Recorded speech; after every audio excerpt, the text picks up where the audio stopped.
Hello, everybody. I'm Don Tapscott. I'm executive chairman of the Blockchain Research Institute. And we have sort of an impromptu, shall we call it emergency? I'm not sure, webinar for all of you today, where we have a couple of people who are deeply involved in the situation with the U.S. Infrastructure Bill. And just for those of you who have been kind of under a rock for the last period, the House of Representatives is poised to vote. It was looking like they were going to vote last night, but they didn't, on the $1 trillion+ bipartisan infrastructure bill. And the bill contains a provision. It's an omnibus bill. It was buried in the bill that would require brokers of digital assets to report on all their transactions to the IRS. And the goal here is to raise money, $28 billion over a decade, from the crypto and digital asset blockchain industry to pay for infrastructure, which is pretty much traditional roads, bridges, tunnels, and stuff like that. But there's a poison, this provision, it's sort of a poison pill of sorts to the digital age. And the definition of a broker is really very broad, and it doesn't explicitly rule out miners, node operators, stakers, even software developers, wallet providers. It could even be consultants like us in theory. And this is a problem because some of these entities, they don't have enough customer information needed to comply with requirements like this. They just couldn't comply with the law. And according to the provision, brokers, the definition of a broker is anyone responsible for regularly providing any service affecting transfers of digital assets on behalf of another person. So on the face of it, this could throw a huge wet blanket over the entire industry. On the other hand, privately, and we'll hear from this from people who are really deeply involved, legislators have said, sort of, don't worry, be happy, that all this high-pitched concern is not really warranted. And people are up in arms who don't understand tax laws.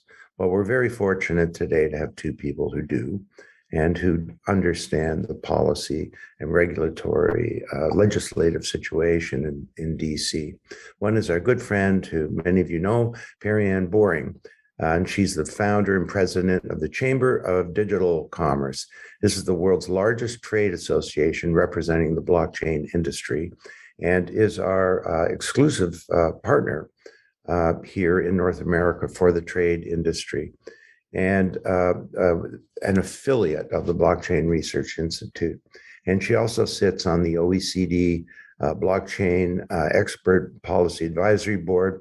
And she's a well-known influencer in the industry, was named among America's top 50 women in tech by Forbes, and top 10 most influential people in blockchain by CoinDesk. I would certainly agree with that assessment. Michael Desmond is also a partner in the LA and Washington, D.C. offices of Gibson, Dunn, and Crutcher, and a member of the firm's tax practice group. And prior to joining the company, he was the 48th chief counsel of the IRS, having been nominated by the president and confirmed by the Senate. And crypto reporting was very high on the agenda. So I don't think there's anyone who knows more about the tax side of all of this. And as chief counsel, he was the principal legal officer for the IRS, overseeing a staff of nearly 1,500 lawyers, and responsible for interpreting and providing advice on all aspects of federal tax law. Gee, 1,500 lawyers reporting to you. That's got to be a story for the bar sometime. Anyway, welcome to both of you. It's just great to have you here today. Thank you so much, Don. It's great to be here. Good morning, Don. Thank you. So let's get into it. Perianne, I gave a lay person's overview of the infrastructure bill, what it contains, but what's really in this thing, and what are the bigger implications in your view for the not just digital currencies, but the whole digital asset and even blockchain innovations. Yeah, no, thanks so much. So the bipartisan infrastructure bill, or the BIF, as people call it on the Hill, it's a bill that provides trillions of dollars of spending on infrastructure projects.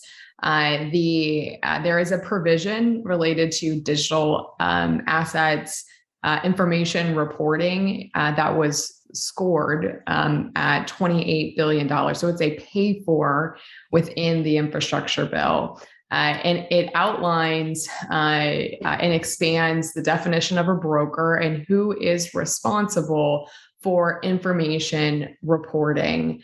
There's been a lot of kind of coverage and conversation about what the challenges of this bill are. Just to summarize them very quickly for you, is this expansive definition of a broker. You mentioned this, in your intro, but what we have been concerned about at the Chamber is that the definition in the bill is overly broad and potentially could be interpreted to include entities who do not collect this type of information, do not have access to this information, right, and have no way to comply. So that's kind of an overview, and that's the main concern that industry advocates have. I'm also now calling it and coining it the ghost of bad tax policy that just keeps following us around all summer.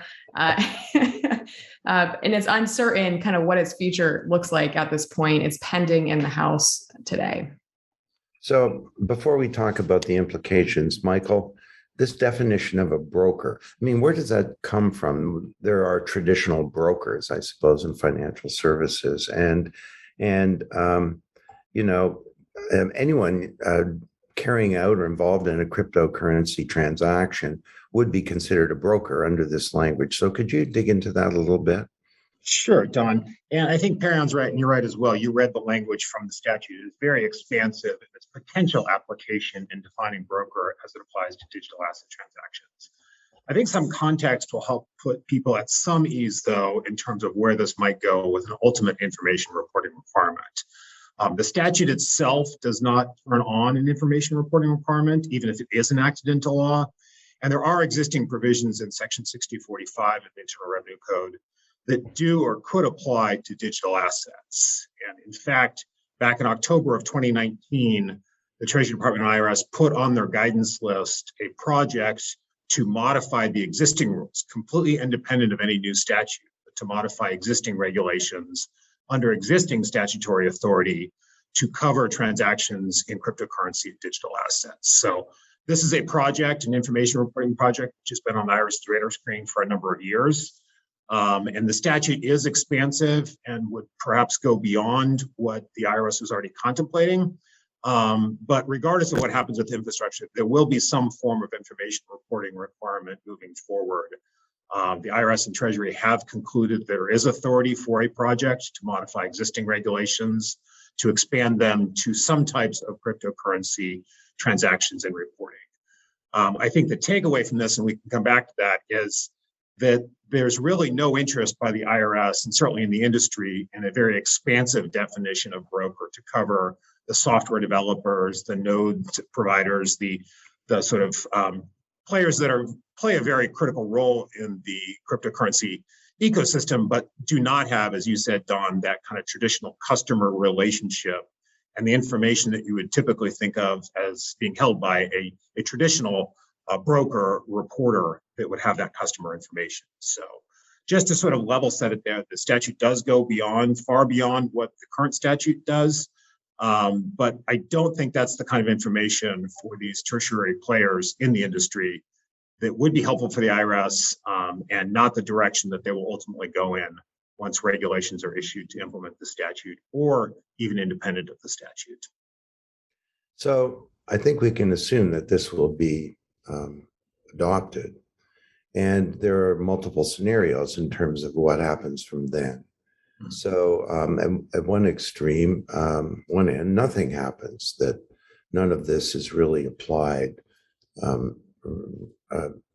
as we're all concerned to brokers. At the other extreme, all of these people are considered to be brokers. Why don't we start with that one and work back? I mean, either of you, what would it mean for the industry if there's a sort of strict application of the law to brokers, meaning all of the possible people who could be considered such in the industry?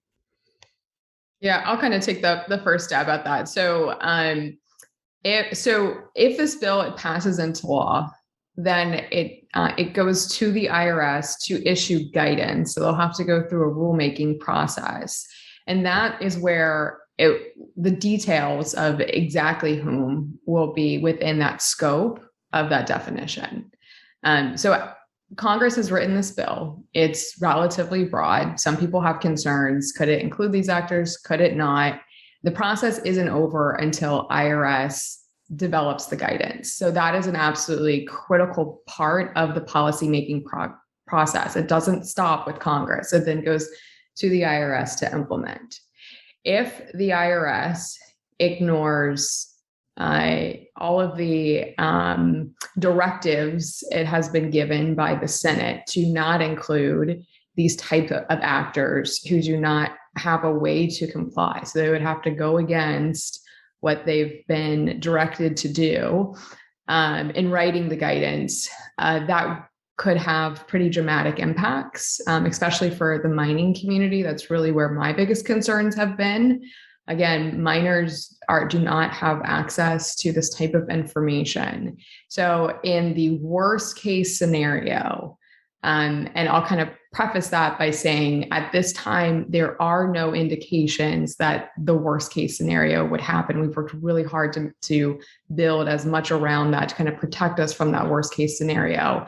But if that worst case scenario happened and IRS decided that miners, validators, node operators are subject to information reporting, the mining companies who are based here in the United States would have to make a decision. Are we going to close operations because we can't comply?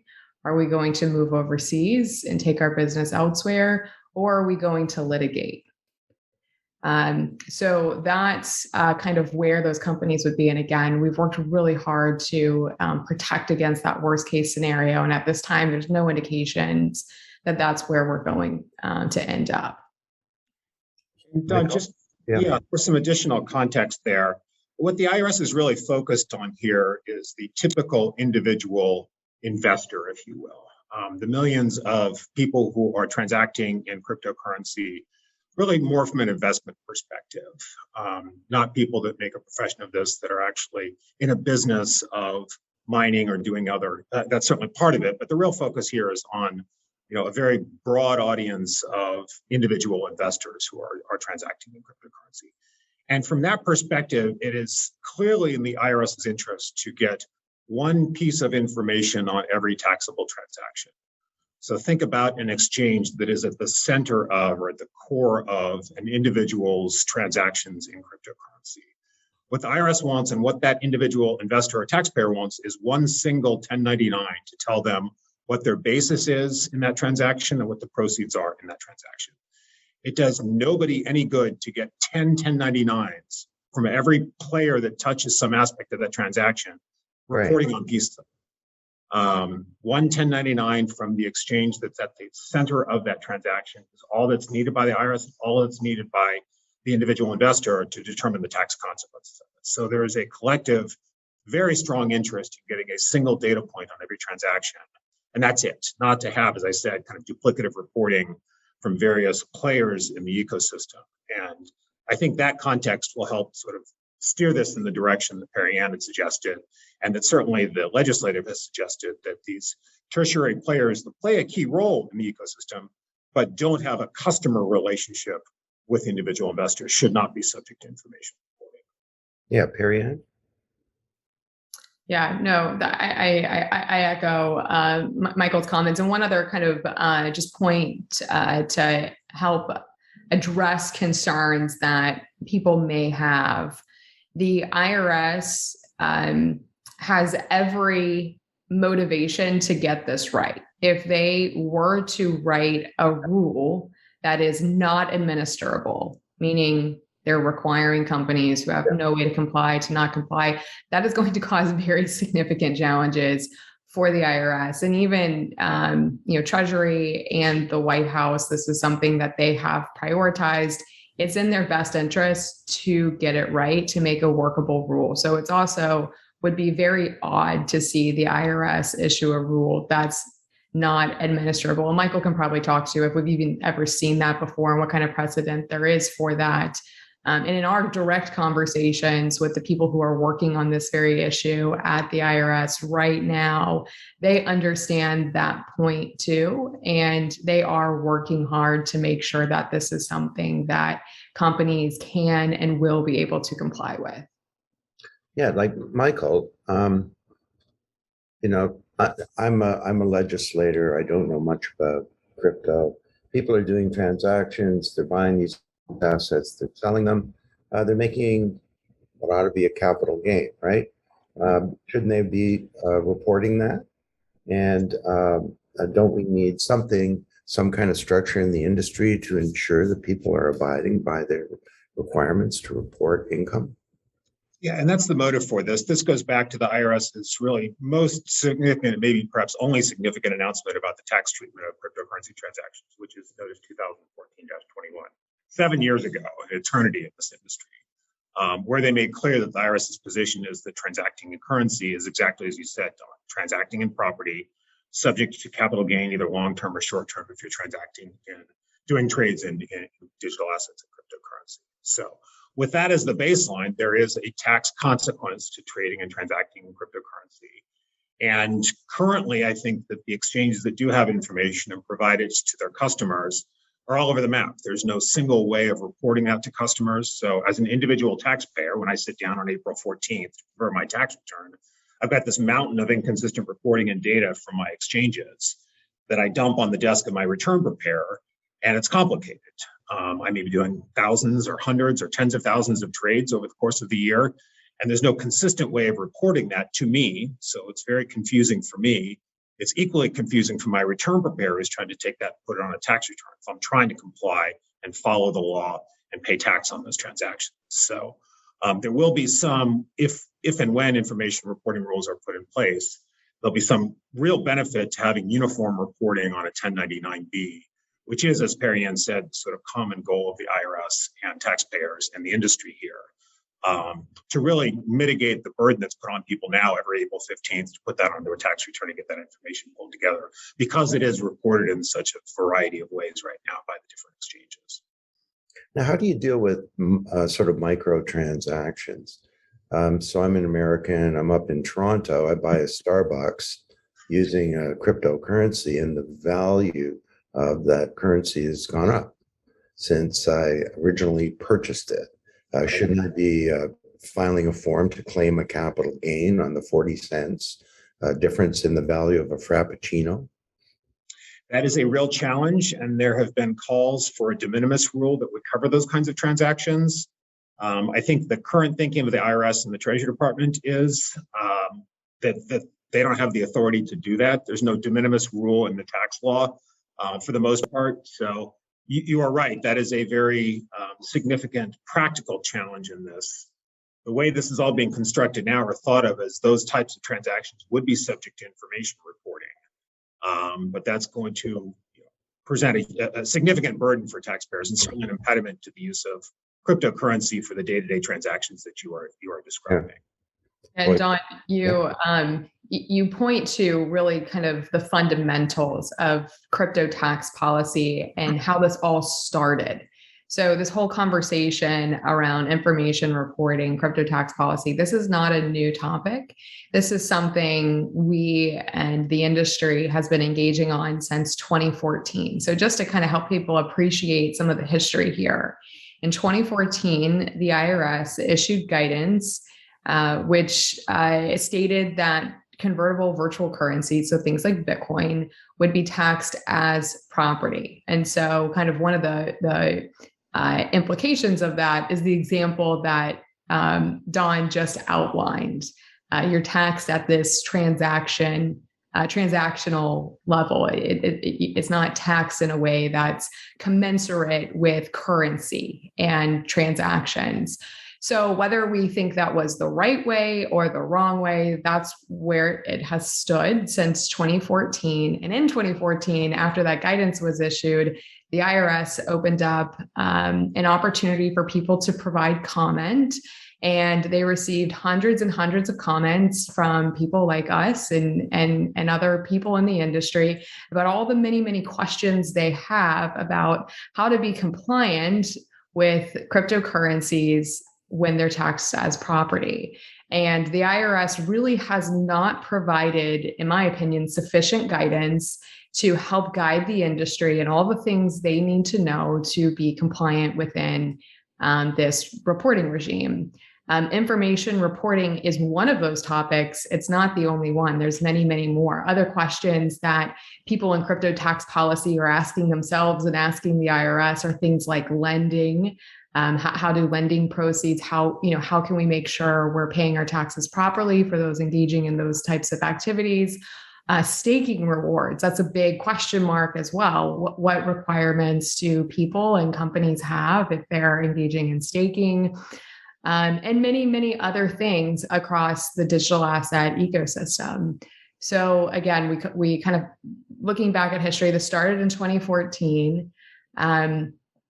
They received lots of comments. We didn't really get much back to answer a lot of those questions.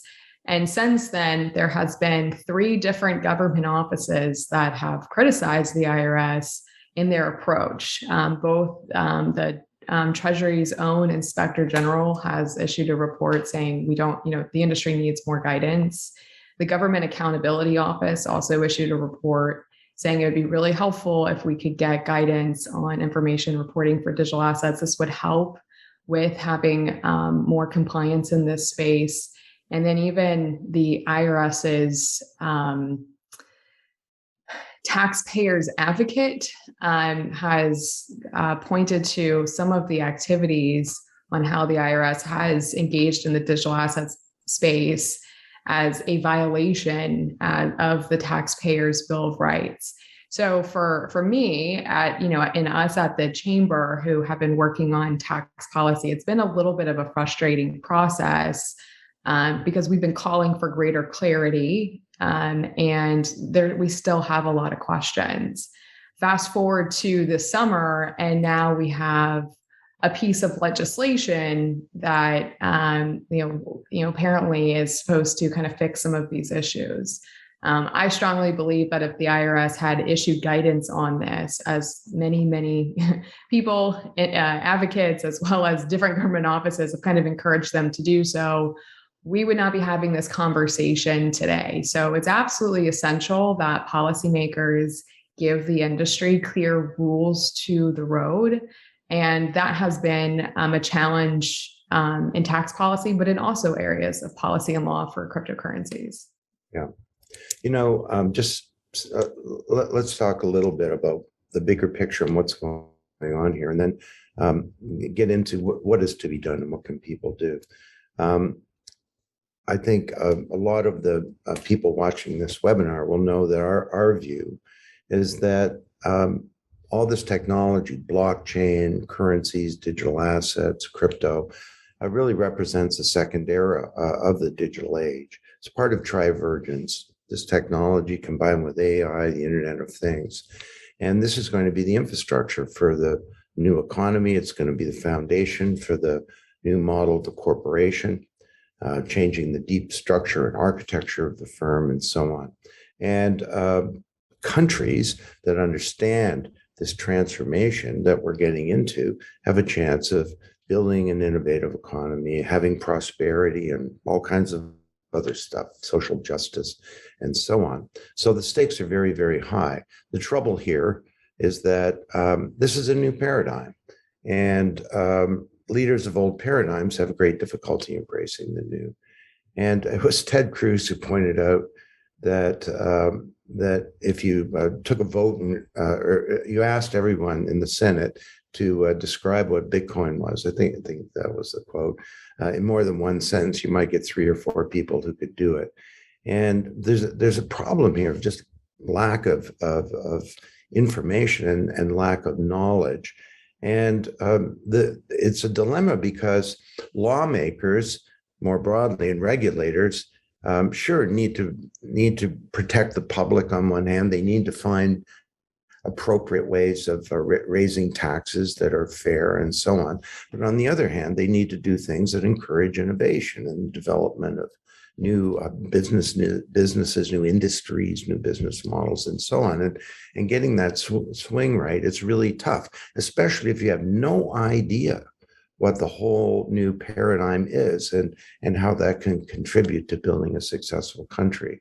So do either of you have comments just about the broader issue here about knowledge and lack of awareness, or is that the problem? Is it really lack of knowledge, or is this more malicious? They just hate all this stuff and they want to find a way to stop it, or is it somewhere in the middle? I'd just be interested in what both of you have to say. Yeah, I'll give a little context, Don, that I think picks up on your points there. I think one thing that's changed over the last 7 years for the IRS is that back in 2014, and regulators are always behind the curve from industry. So sure. The industry develops on its own and the regulator is always a step or two behind. And the IRS is always trying to catch up and other regulators are as well. But I think one thing that's changed since 2014 is that at that time, I think there was an open question as to what role blockchain transactions and cryptocurrency and digital assets would play in the broader economy. And I think that at least from the IRS's perspective, there's an open question as to how much time, energy, and resources should be focused on this issue.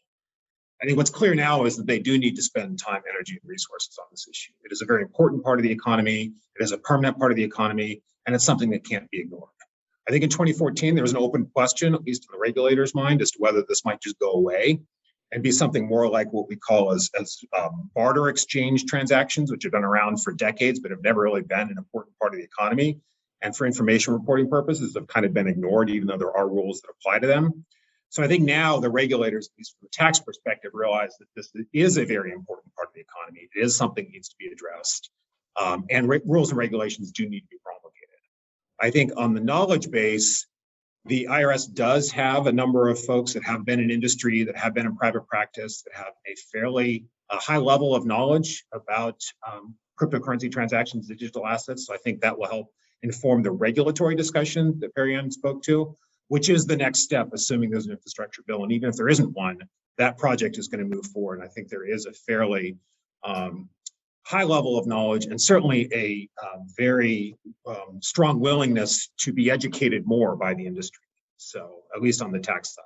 And there are other questions about other regulators out there that others can speak to as well. But at least from the tax side, there has been a significant evolution over the last 7 years in recognition that meaningful, substantive, deliberate rules need to be put in place to help facilitate what is a very important part of the economy. Well, let's come to the other regulators in a sec. But Perianne, did you want to comment on the Yeah, I thought one of the things that Michael said that was really interesting is that in the early days, I kind of talked about, this all started in 2014. And what Michael had kind of pointed out is that there were conversations within IRS and these conversations happened in other regulatory agencies as well. Well, is this really is crypto a real thing? Is this worth our time if we spend the time? Because doing a rulemaking does require a pretty considerable amount of resources, and there's limits to the amount of resources government offices have. Is this really worth our time to address all this crypto stuff? Is this here to stay? And I've actually heard that from other groups as well.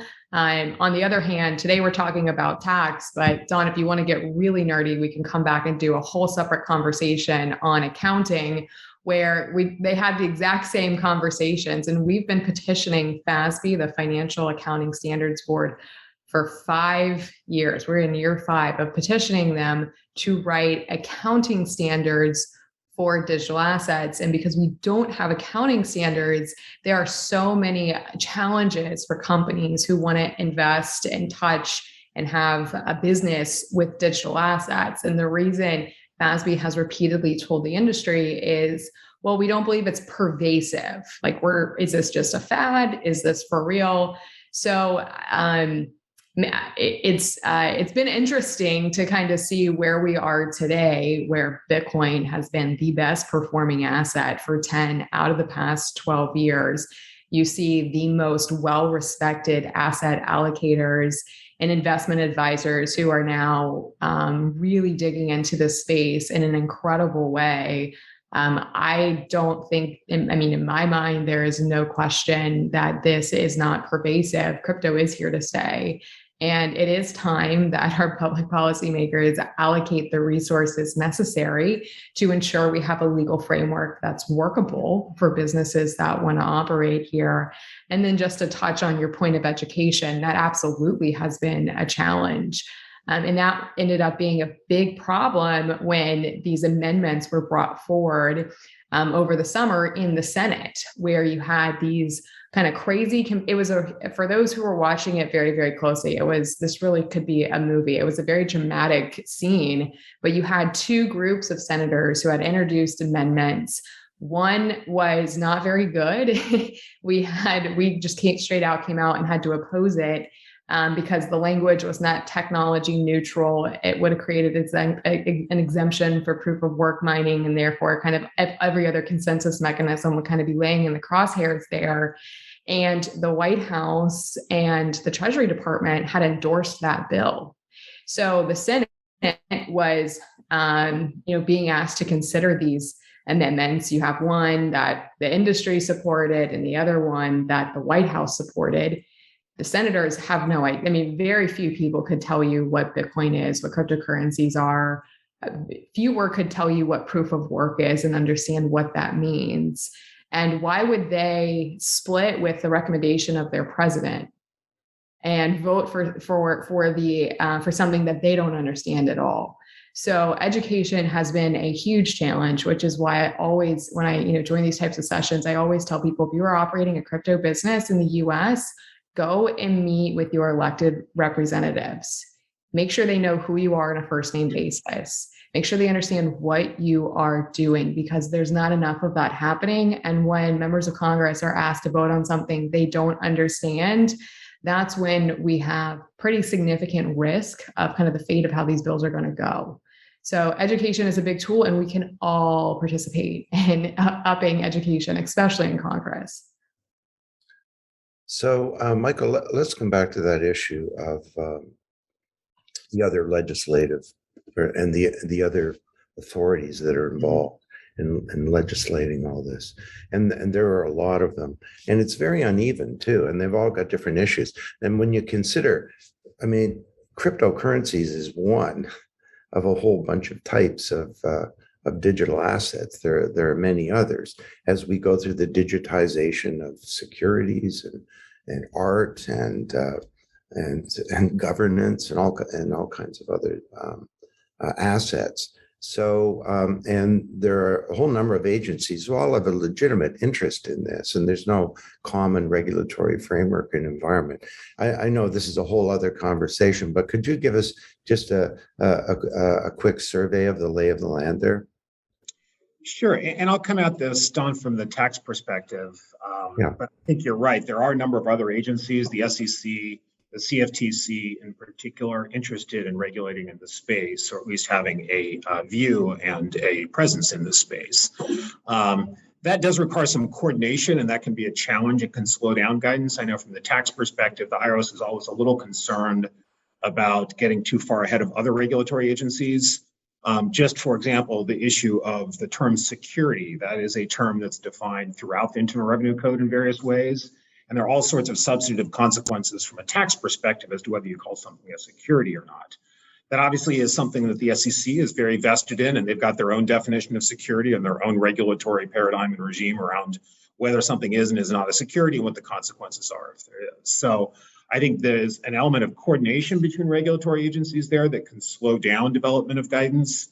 But it is something that I think all regulatory agencies are trying to stay ahead of, or at least understand and not fall too far behind on. One of the challenges I know for the IRS, and I think other regulatory agencies as well, is that you don't want to be out there and have some oversight, congressional hearing or an inspector general sort of scald you for all of the failings in your regulatory and enforcement activities. So the IRS and other regulatory agencies want to stay to some extent abreast of what's happening, but this industry is moving so quickly, it's very challenging for them to do that. So I think you have a lot of people out there and a lot of noise right now in all of the regulatory agencies just to put a presence down and a marker down that they are active in the area without a whole lot of guidance as to what that means and where they're going to go. My own perspective from the tax perspective is that we don't want all of these open questions that Perianne described, crypto lending and what to do, the substantive tax treatment of various transactions in cryptocurrency. We don't want those decided on audit by agents who are down on the ground auditing individual tax returns. The best way to approach this is to come out in a very deliberate way, put rules down, have rules of the road out there so that people understand what the agency's view is from a regulatory perspective. And you can file a tax return with some comfort that you're reporting correctly and not wait for those open questions to be answered by some agent that's out there, sitting in your office auditing your tax return. That is not the way to put guidance out and have the courts decide years and years after the fact what the rules are for tax treatment of cryptocurrency transactions. Right.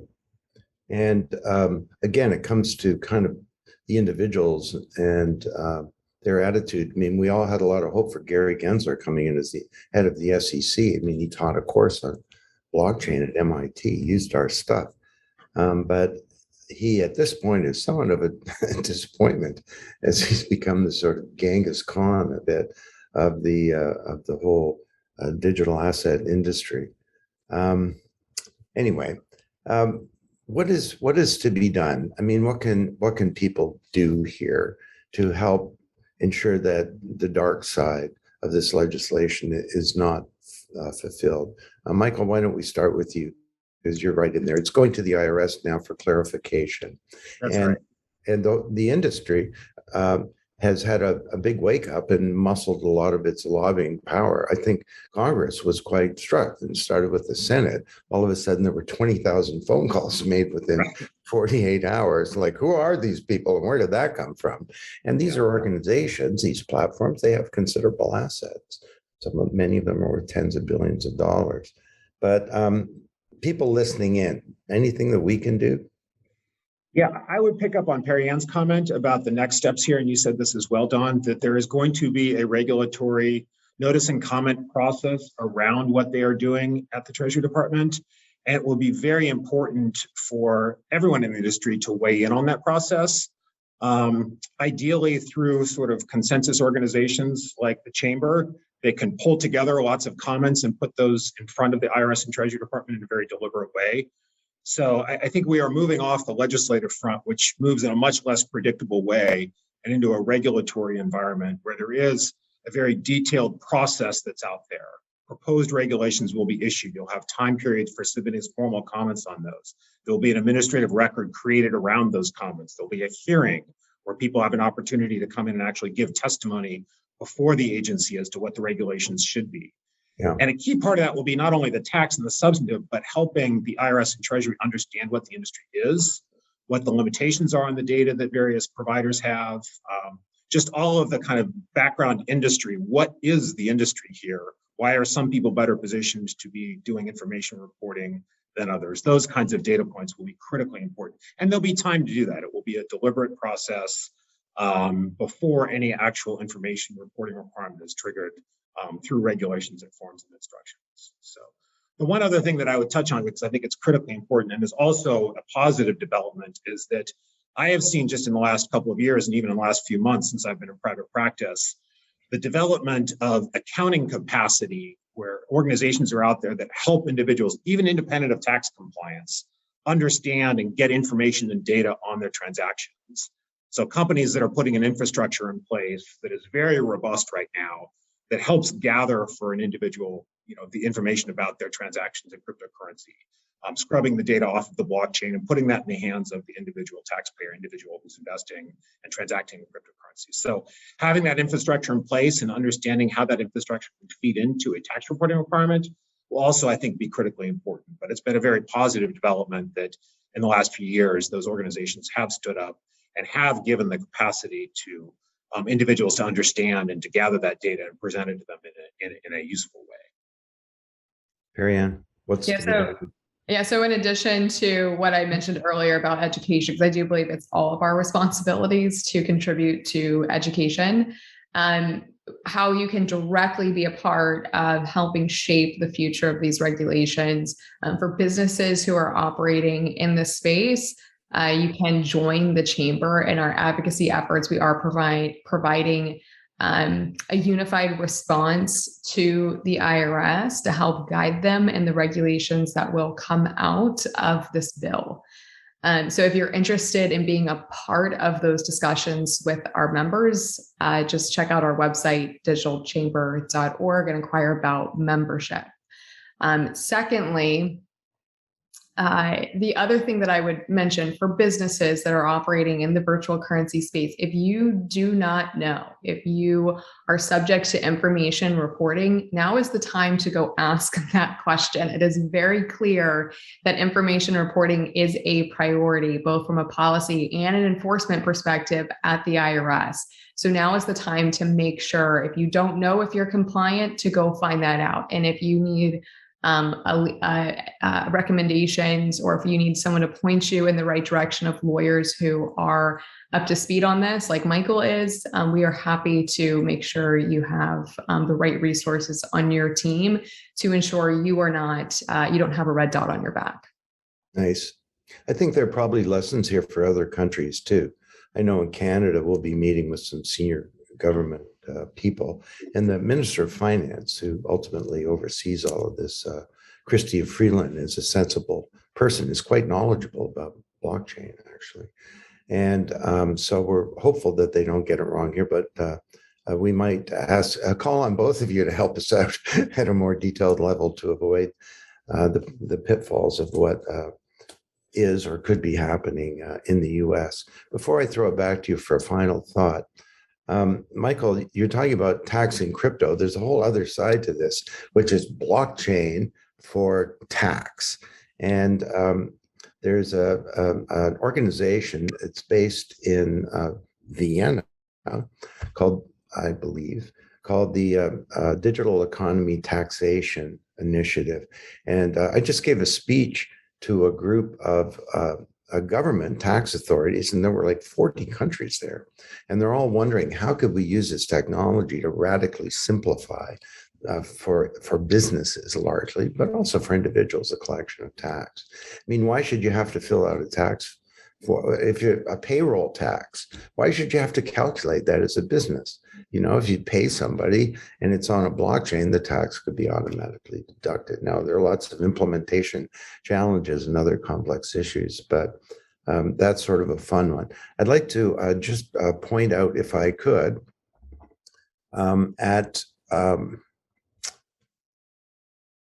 is that up on the screen there? Yeah, it is. So the new directions for government in the second era of the digital age, right? Yes. Is that there? Good. So this is our report. It's a very significant document. We work with the chamber on producing this. Regulation is one of a number of big issues. But if this really is the second era, what does it mean for technology within government? What does it mean for building an industry in the United States? What does it mean if this is the infrastructure for all industries, not just a sector? What kind of policies make sense? How could this affect the body politic? Could it help us address the crisis of legitimacy of democracy? I mean, these are some of the big issues that we're dealing with. And I talked about multiple different types of digital assets.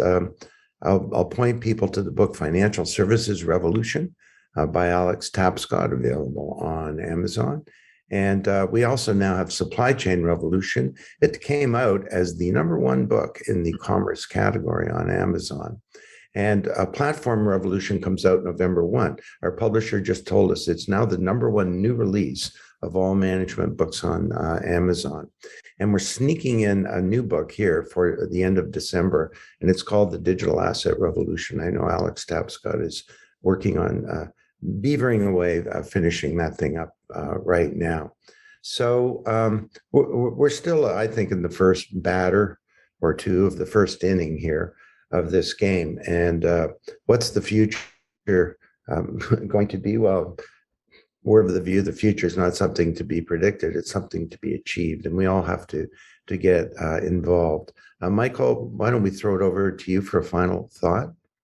Sure, Don. I think your comments about the broader implications of blockchain and on governance and tax systems in general are very important. Certainly something the IRS is interested in, particularly as Congress is talking about a significant additional funding infusion for the IRS and for ways to think about how automation might help the IRS in its job of administering the tax laws. So on that macro scale, very important points. On the more micro scale, certainly this project here about information reporting we've been talking about is a very important one for the IRS and I think for individual taxpayers, and would just echo the comments that Perianne made about engaging with the regulators and with the IRS and the Treasury Department as this process moves forward. And it will be moving forward, regardless of what happens with the legislation. So engagement with regulator on that front, very important point. And I think from the conversations that Perianne and others have had, and from my experience, the IRS is very willing to hear out and in particular be educated about what the industry is, what it does, and how we can work together with them to be sure that a workable set of rules is in place and not something that's going to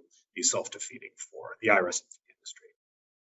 And Perianne, let me, before you speak, let me echo what you said about joining the chamber. Everyone, the chamber is the cat's pajamas on this thing.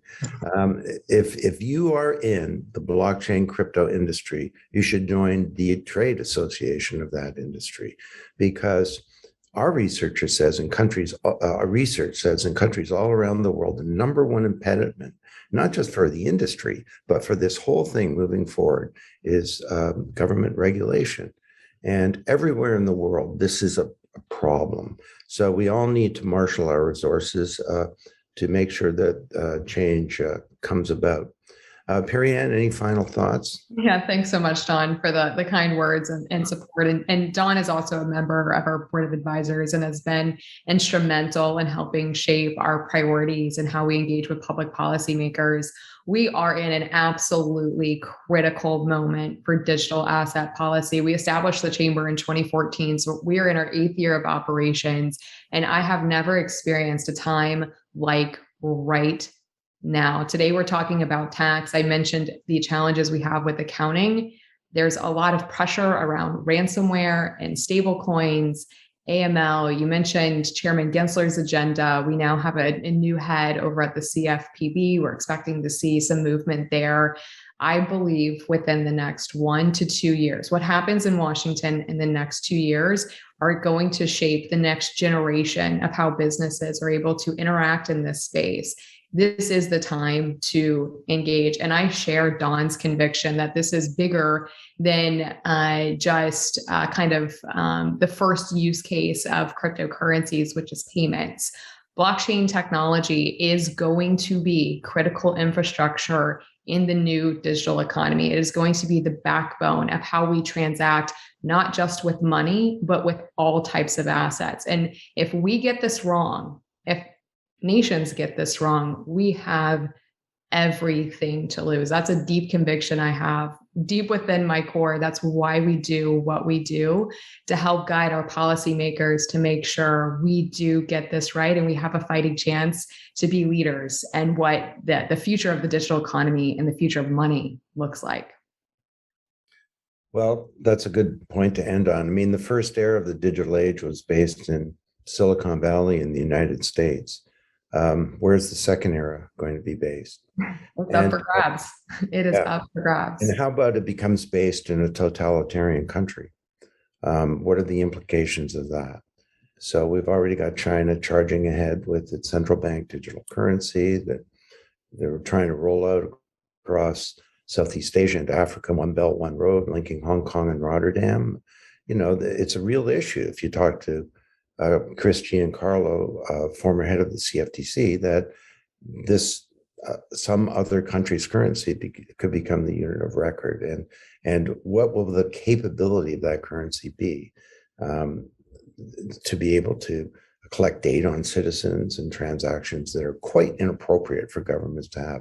So the stakes here are very, very high. We've gone 2 minutes over our time, so I'm going to cut it off. Michael and Perianne, I can't thank you enough.